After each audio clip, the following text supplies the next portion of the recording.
Tempopo, I think, is the closest I'm ever gonna get to the mindset of those maze-running lab rats. And I mean that in the best way possible. Aside from being very fun to say, Tempopo is a strategic puzzler brought to us by Brisbane's very own Witchbeam, best known for their breakout hit Unpacking. To provide a bit of context to my existential crisis, you are Hannah, a conductor of musical flowers who scatter to the proverbial wind. To rescue them, you must guide the Tempopo, these cute little blobs, to collect the runaway botanicals, all while avoiding obstacles in their path. There are 60 levels to clear, with another 60 unlocked as challenges after you finish the first batch.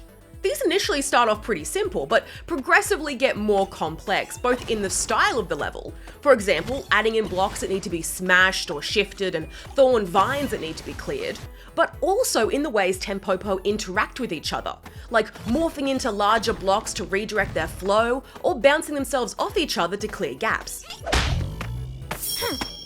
You're given a handful of abilities to use each level, which creates this part funny, part tragic gameplay loop of trying to work out what needed to go where whilst launching my little guys off cliffs or into chomper jaws just to test a theory.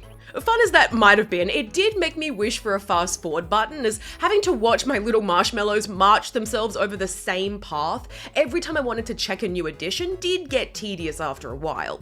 It also quite quickly brought to my attention that while I am an overthinker, I am not a lateral thinker. So much of Tempopo is thinking 2, 3, sometimes 4 steps ahead, and boy howdy, am I not good at it. I'm worried that I'm overhyping the difficulty here because there's every possibility I'm just very bad at this game. And don't get me wrong, it's not Tempopo's fault. One of my favorite parts about it is how good it is at making sure you understand its core concepts before introducing new ones. It's just working out how those fit together that escape me a lot of the time. There is an adventure mode that lessens the difficulty of levels without punishing the player if you've already started in puzzle mode, which is such a fantastic option to have. Unfortunately, I am both very proud and very stubborn, so I continued hitting my head against the wall. Bless the hint button and its infinite uses. My own lack of puzzle skills aside, I got such a serotonin hit from finally cracking a level that was giving me grief, it was like I was seeing The Matrix.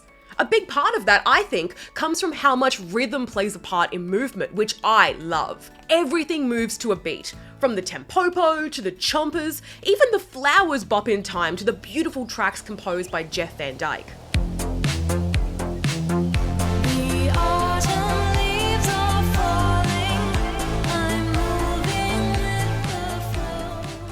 I've also got to give a shout out to the accessibility controls, which offer a variety of ways to accommodate different playstyles, including one-handed play on PC, controller remapping, and the ability to change key elements into block colors to make them stand out more. Something I did make use of towards the final few levels when things started getting a bit cluttered. Everything about Tempopo screams whimsical joy. The vibrant colors, the fantastical fairy garden aesthetic, the joyous music, and the adorable character design, more of which you can actually find in the gallery section. It's a delightful little package full of heart and stellar level design, even if it did melt my brain on occasion.